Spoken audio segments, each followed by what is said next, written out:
Donc je vous conseille de ne pas trop utiliser les dégradés, mais pour l'exercice ici, je vais quand même le laisser. Sachant que c'était sans doute mieux sans le dégradé. Voilà. Mais on peut changer quand on veut. Hein. Évidemment, c'est des logiciels, c'est de l'informatique, on peut changer quand on veut par la suite. Alors au niveau de la police de caractère utilisée, vous allez retourner dans début de chapitre.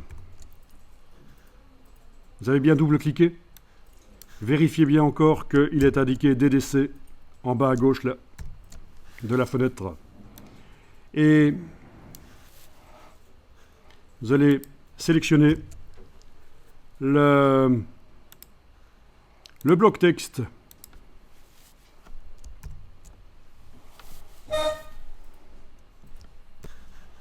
Alors, par le menu texte, caractère, la palette caractère, menu texte en haut de l'écran en caractère, vous allez pouvoir choisir une police. Bien sûr, ça pourrait être une police qu'on a installée juste avant, rien que pour ça. À vous de voir. Voilà.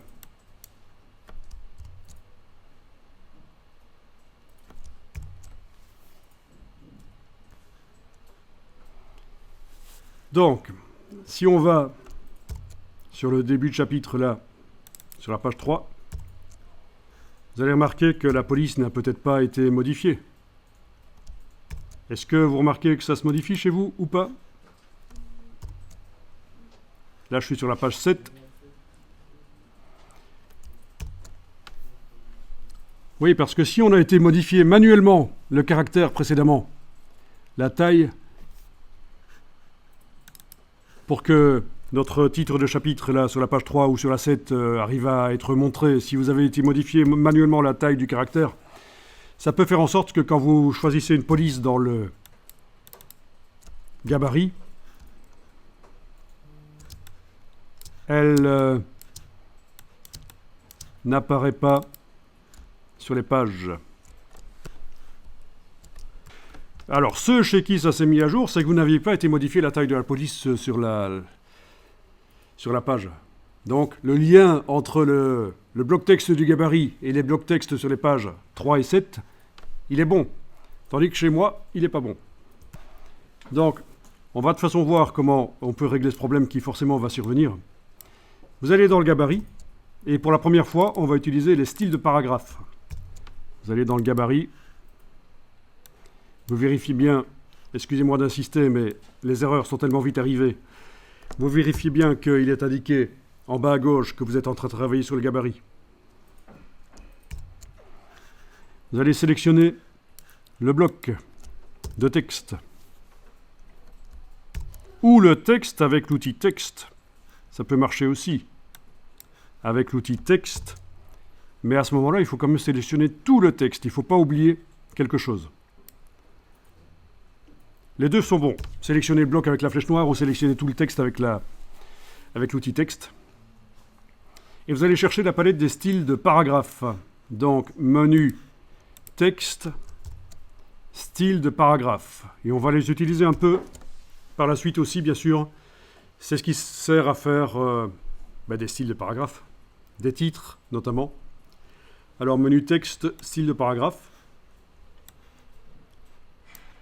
Et dans le menu de la palette style de paragraphe, vous demandez nouveau style de paragraphe.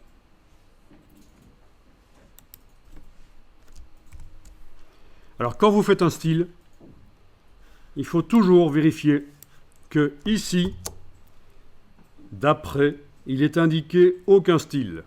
Sinon, ça va vous créer des problèmes par la suite. Quand vous allez modifier un style par la suite, ça va modifier un autre. Vous n'allez pas comprendre pourquoi. C'est ce qu'on appelle le parentage de style, ceci. Il y a des styles parents, des styles enfants. Et donc, ce qu'il faut, puisque vous ne connaissez pas le parentage de style, vous ne voyez pas ce que c'est.